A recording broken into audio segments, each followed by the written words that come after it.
Hi, this is NZ Shooter here with a quick product review on a pair of Zev Technologies parts for my Glock.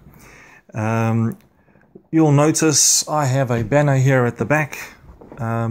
This banner here, I went and asked Jim from Guns NZ if he had anything that I could use in my videos, and he was kind enough to be able to provide me with that.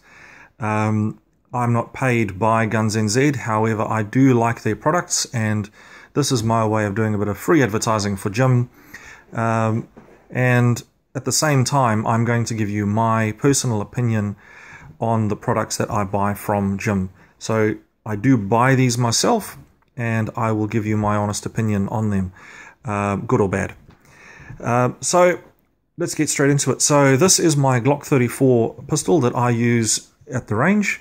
Let's just make sure that it is clear. Okay. And I'll quickly tell you what you get. Now, what did I buy? I bought a Zev Technologies V4 race connector, and I bought the spring kit for the trigger. So all of this is designed to improve the trigger on my Glock. Now, these are the three springs you're going to get and a connector. That being said, these are my original OEM Glock parts, and I have already changed them out in the pistol. So I went to the range yesterday, fired about 50 rounds, and just to see, how's the trigger going to perform. I've been quite impressed with it, with what I've got, but I will raise one concern that I did find, and that relates to this spring here. But I'll explain that very shortly. So the connector, I'll show you where everything is. So please excuse the pistol, I have not cleaned it yet. The connector sits down here, and it runs down this section over here. There's my part over there, so you can see where the connector sits.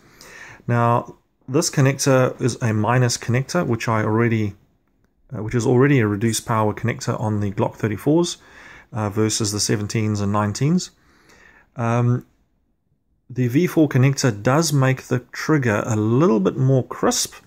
It doesn't. I found it didn't reduce the pull on the trigger very much. I don't have a scale, so I couldn't test it, but in the way I was feeling it on my finger.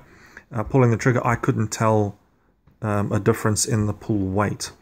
That being said, when I changed out this spring over here, which is the trigger spring, and that sits, let's show you, sits down inside there, that one there actually made, because it assists with the trigger pull itself, that spring reduced the pull by approximately 1 pound. So just that part over there. And what also helped was this little spring over here. And what that does is, I'll use my trusty old Glock pen.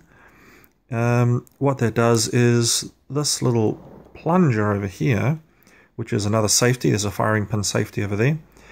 The spring behind there, which is the spring, and I've put a reduced spring in there, and that assists in making the trigger a little bit lighter as well.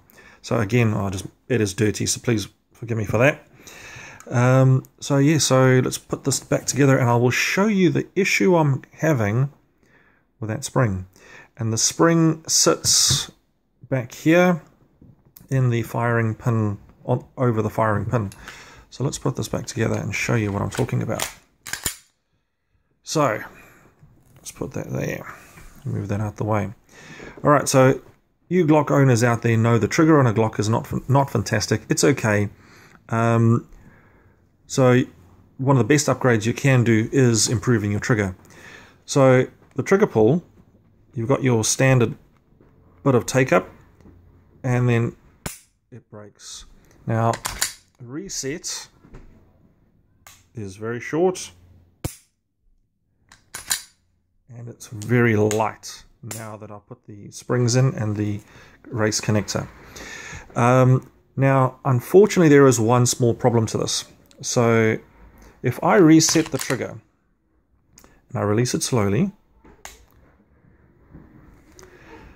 you should be able to see something that's not quite right with the trigger. The safety that sits on the trigger has not engaged. You'll see up there, it hasn't come forward. I'll bring it forward and I'll show you what happens. There you go. So now that safety can engage. So that safety is not engaging if I release the trigger really slowly. And that is because the spring that's sitting on the firing pin, which actually pushes forward on this mechanism, isn't strong enough to push that forward. It doesn't need much, it's a little bit more. So that would be the one part I wouldn't put in. If I wanted a 100% reliable Glock, I would leave this in. I'm not using this for any other purpose other than shooting at the range, so for me, I can deal with a little bit of slightly less reliability. But I might see what I can do to maybe adjust something in here and see if I can fix that. But what I can also show you is from there, if you release it, and you actually, pull it all the way forward, back and release it, you'll notice that actually releases all the way to the front. So it's just its own, oh there we go, so it didn't engage that time. So it's usually just if it hasn't got that extra bit of power. You need to decide if that's worth it for you. As far as the products go, for me on this trigger, absolutely worth it. The race connector, the springs, definitely worth putting into your Glock. The trigger that you do get is much more consistent, is probably the best word for me to use. So that consistent pull is now all the time, and I have zero over travel. As you can see, there's nothing. So what is my verdict? V4 race connector and the Zev Technologies Springs, they're not expensive, and I would absolutely recommend that you install a set of these in your Glock. It is up to you whether you want to go with the reduced power firing pin spring. I might put it back in and then just see how it runs. Other than that, I think absolutely worth buying, and if you can get your hands on a set, go out and do it. Right, thank you for your time.